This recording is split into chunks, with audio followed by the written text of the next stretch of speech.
Jailani. Beliau telah wafat ribuan tahun yang lalu, tapi sampai detik ini, sampai hari kiamat, beliau hidup di dalam apa? Al-Bunyahnya. Beliau hidup dalam manakibnya. Beliau hidup dalam Futuhul Ibnya. Asy-Syabil Hasan Asy-Syadzili wafat ribuan tahun yang lalu, sampai detik ini, sampai hari kiamat, beliau hidup dalam Hizib Bahar, Hizib Nasornya. Beliau hidup dalam Sirul Jalil fi Khawasi Asbunallah Ni'mal Wakilnya. Al-Habib Abdullah bin Alwi Al-Haddad Sahibur Ratib wafat ribuan tahun yang ratusan tahun yang lalu, tapi sampai detik ini beliau hidup dalam Nasihatul Diniyahnya, hidup dalam Risalatul Muawanahnya, hidup dalam Adab Sulukul Muridnya. Al-Imam Ghazali wafat ribuan tahun yang lalu, sampai detik ini, sampai hari kiamat, beliau hidup dalam Ihya Ulumuddinnya, Bidayatul Hidayahnya, Minarul Ilmnya, Mukasyafatul Gulubnya, Al-Wajisnya, Al-Wasidnya, dan seterusnya. Begitulah para ulama. Tidak ada kata mati bagi para ulama. A'yanhum mafkudah wa amsaluhum fil gulub mawjudah. Jasad mereka hancur, jasad mereka hancur, jasad mereka lebur, nama mereka terpampang di batu nisan, tetapi teladan mereka, ilmu mereka, manfaat mereka akan selalu ada dalam hati orang-orang yang beriman. Itu tujuan pada siang hari ini kita duduk di majelis ini. Yang terakhir, sebelum saya tutup, saudara-saudara sekalian, jadi muliakan oleh Allah Subhanahu wa taala. Sebenarnya saya ini tidak mau ceramah, tapi karena perintah guru ya saya mau nggak mau harus ceramah. Andaikan guru saya Habib Muhammad tidak memerintahkan, saya nggak bakal ceramah, saudara-saudara. Nah, hadirin sekalian yang dimuliakan Allah, terakhir saya bawa satu hadis. Qala Rasul sallallahu alaihi wasallam, "Mathalul mu'min fi tawaddihim wa ta'atufihim wa tarahumihim mathalul jasad idza ishtaka min 'udwun tada'a sa'irul jasad bis-sahri wal humma." Perumpamaan orang mukmin, perumpamaan orang beriman, perumpamaan orang yang mukmin yang dalam hatinya punya iman kepada Allah, keyakinan kepada Allah. Mathalul jasad, perumpamaan mereka bagaikan satu jasad. Apabila ada satu bagian daripada anggota jasad atau anggota badan yang terluka, maka seluruh badannya akan merasakan rasa sakit. Saya tanya bapak-bapak, ibu-ibu, kalau kalian yang sakit gigi, apakah yang sakit cuma gigi doang? Ya kan? Sampai ke tulang-tulang berasa itu sakit. Makanya saya nggak setuju dengan MGMZ itu. Dia bilang lebih baik sakit apa? Lebih baik sakit gigi daripada sakit hati. Kata siapa? Mending sakit gigi daripada sakit hati. Mending sakit hati daripada sakit gigi. Mending sakit hati kalau saya. Oh, MGMZ nggak pernah rasanya sakit gigi bagaimana sakitnya, saudara-saudara. Saya pernah lagi ceramah sakit gigi, berhenti lah. Nggak ada urusan. Lagi sakit gigi. Nah, kalau sakit gigi nggak cuma gigi yang sakit, betul? Seluruh anggota tubuh merasakan sakitnya. Kamu cantengan tahu cantengan? Nggak mungkin cuma jempolnya aja ngerasain sakit. Seluruh anggota tubuhnya merasakan sakit, betul? Nah, itu perumpamaan seorang mukmin. Nah, saudara-saudara sekalian yang dimuliakan Allah, saudara-saudara kita yang ada di Palestina, Gaza, yang ada di Rafah, saudara-saudara, mereka dibombardir, mereka dibantai, mereka digenosida oleh siapa? Oleh Israel, laknatullah. Siapa saja seorang mukmin. Satu, saya bahas mukmin dulu. Kenapa? Karena kita seagama, kita sekeyakinan. Kalau kalian tidak merasakan rasa sakit mereka, maka kalian tidak punya iman kepada Allah Subhanahu wa taala. Siapapun yang tidak merasakan penderitaan mereka, saudara-saudara, anak-anak kecil dibunuh, anak-anak kecil dibantai, wanita-wanita dibantai, bahkan bayi terputus kepalanya dari badannya, saudara-saudara. Al-Imam Hussein beliau punya anak dulu waktu perang Kalbara. Itu Ali Al-Asghar dipegang masih bayi karena kehausan. Itu pakai panah, dipanah, saudara-saudara. Ini lebih parah. Bukan cuma dipanah, kepalanya terbelah, saudara-saudara, yang ada di Rafah. Bukankah mereka saudara kita seiman, seyakinan? Terus kalian merasa biasa-biasa saja? Jangankan kalau kalian, siapapun, mau habaib, mau kiai, mau umat, mau orang awam, mau orang bodoh, kalau merasa biasa-biasa saja, saya katakan diragukan kalian sebagai umat Nabi Muhammad SAW. Saudara-saudara, penderitaan mereka, penderitaan kita. Rasa sakit mereka, rasa sakit kita. Mereka yang kehilangan anak-anak sama seperti kita kehilangan anak-anak kita. Mereka yang kehilangan orang tua sama seperti kita kehilangan orang tua kita. Mereka yang kehilangan rumah sama seperti kita kehilangan rumah dan harta benda kita. Oleh karena itu, saudara-saudara sekalian yang dimuliakan oleh Allah, ini Israel tambeng, ini Israel kurang ajar, biadab, saudara-saudara. Kenapa?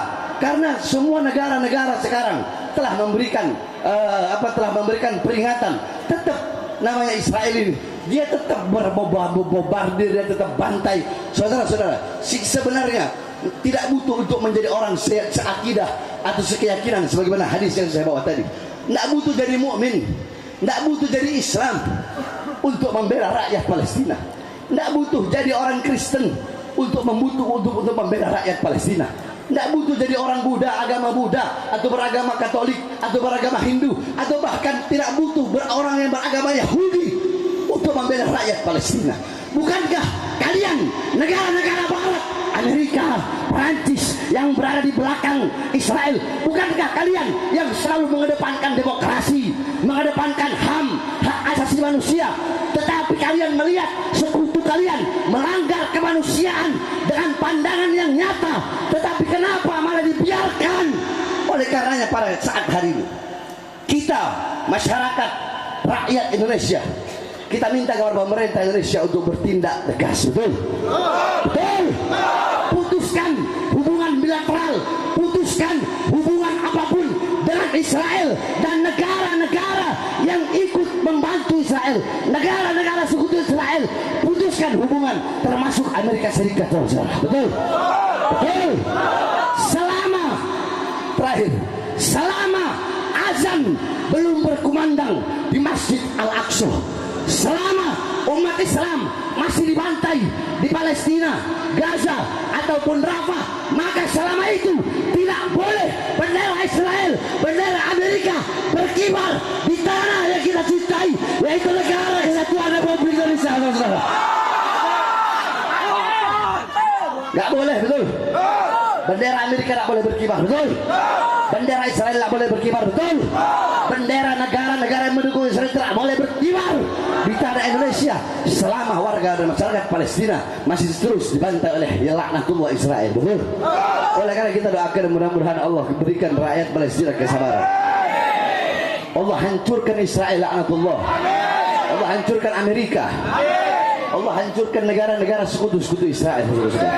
Allah hancur leburkan mereka. Dan Allah berikan kepada masyarakat Palestina kemerdekaan secepatnya. Amin, amin. Ya Rabbal. Terakhir, coba kalian pikir pakai akal kalian. Yang selalu dituduh sebagai teroris itu siapa? Kristen, Buddha, Hindu, Katolik atau Islam? Siapa? Yang negara-negara Barat identikan dengan terorisme siapa? Agama apa?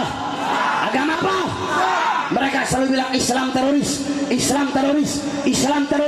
Saudara-saudara, Amerika menyerang Irak, Afghanistan, ribuan umat Islam yang mati. Kenapa Amerika tidak dibilang teroris? Betul? Myanmar, orang-orang Buddha membantai umat Islam yang ada di Rohingya. Kenapa Myanmar tidak dibilang teroris? Negara Cina, ekstremisnya mereka bantai umat Islam yang ada di Uighur. Kenapa Cina tidak dibilang teroris? Betul. Padahal Amerika bilang teroris, Israel bilang teroris, Myanmar bilang teroris, mereka bilang teroris. Betul. Satu jawabannya, kenapa mereka dikatakan teroris? Karena mereka bukan Islam. Oleh karenanya hadirin sekalian yang dimuliakan oleh Allah SWT, sekali lagi duduknya kita di sini mengambil manfaat dan pelajaran serta hikmah daripada Sahibul Haul Al-Habib Ali bin Ahmad bin Zainuddin. Mudah-mudahan kita semua mendapatkan manfaat daripada haul pada siang hari ini. Ini saja terakhir sebelum saya tutup. Saya berterima kasih kepada keluarga besar. Pertama, saya ucapkan terima kasih kepada keluarga besar Sahibul Haul Habib Zain Al-Aidid beserta seluruh keluarga besarnya. Yang kedua, saya berterima kasih kepada yang ngawal saya dari Jakarta, ya, kalau nggak salah Satpol PP, kalau nggak salah, dari Jakarta sampai sini. Itu yang kedua, saya berterima kasih. Yang ketiga, saya berterima kasih kepada ada orang sini namanya Tegar. Tegar tahu? Nah, kalau bukan karena Tegar, saya nggak bakal bisa hadir pada siang hari. Kalian mau tahu bagaimana perjuangan Tegar? Itu Tegar 2 hari nginep di pondok untuk bisa ketemu saya. Saya ingatkan sama kalian, 2 hari si Tegar nginep di pesantren biar bisa ketemu sama saya, terus bilang, Beb ada acara di gini. Oh ya Khair, bilang sama Habib Zain, insya Allah hadir. Jadi salah satu sebab saya bisa hadir itu atas andilnya Tegar. Maka saya berterima kasih juga kepada saudara Tegar. Biar kalian semua ingat tuh. Ya, siapa namanya? Tegar. Sebab saya lihat dari kemarin yang sibuk ngurusin saya cuma dia, cuma Tegar. Ya, nggak tahu yang lain kemana. Tetapi karena saya datang kemari untuk mengambil keberkahan daripada Sohibul Hol, nggak ada urusan itu. Namanya kita sebagai dai, kita melayani, bukan minta dilayani. Kita pelayan umat, saudara-saudara. Kita nak mengharapkan apa-apa. Kita menghidupkan Islam, bukan mencari hidup dalam Islam. Kita menghidupkan dakwah, bukan mencari hidup dari dakwah. Kita menghidupkan majelis taklim, majelis-majelis ilmu, majelis zikir, bukan cari hidup dari majelis-majelis ilmu dan majelis-majelis zikir. Kita doakan keluarga besar para Sohibul Hol dan juga saya punya guru Habib Muhammad. Mudah-mudahan Allah panjangkan umur beliau, Allah sehatkan jasmani dan ruhani beliau. Allah kuatkan langkah kaki beliau. Walaupun beliau sudah sepuh, tapi kesepuhan beliau tidak menjadikan sebab beliau terus semangat di dalam mengajarkan kita kebaikan-kebaikan dan memberikan kita nasihat. Mudah-mudahan beliau panjang umur. Kalian juga semua yang hadir di sini, pulang dari sini bawa barakah, bawa manfaat. Allah hapuskan dosa-dosa kalian semua, dosa-dosa yang telah lalu, dosa-dosa yang akan datang. Allah kasih hidayah, inayat, petunjuk. Pulang dari sini jadi orang baik, jadi orang soleh, lebih bertakwa, lebih taat dari sebelum-sebelumnya. Amin amin ya rabbal rabbi, fanfa'na bi barakatihim wa ahdina husna bi hurmatihim wa amitna fi tariqatihim wa mu'afati min al-fitani wa sallallahu alaihi wasallam Muhammadin wa alihi wasallam walhamdulillah rabbil alamin. Terakhir sebelum saya tutup, Beb, gimana tanggapan Habib tentang masalah pemilu? Pemilu sudah selesai, saudara-saudara. Betul? Betul? Pemilu sudah selesai. Maka cukup sudah. Tidak ada lagi saling hina, tidak ada lagi saling caci, tidak ada lagi saling maki. Betul? Mau pendukung 01, mau pendukung 02, mau pendukung 03, kita sama-sama harus bersatu. Betul? Pemilu sudah selesai, sudah selesai pemilu. Kita harus bersatu. Yang Islam kita disatukan dengan keislaman. Yang bukan Muslim, yang Kristen, Buddha, Hindu, Katolik, walaupun kita bukan saudara seagama, tapi kita saudara sebangsa dan setanah air. Betul? Betul? Terus sikap Habib Bahar gimana tentang ini Prabowo jadi presiden?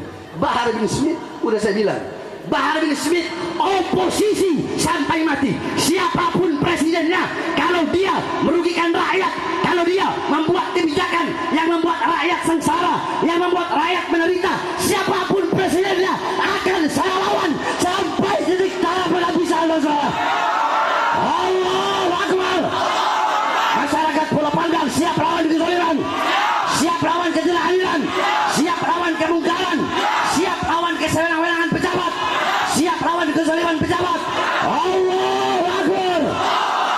Hidup rakyat, hidup rakyat, hidup rakyat. Indonesia merdeka, merdeka, merdeka. Allahu Akbar. Assalamualaikum warahmatullahi wabarakatuh.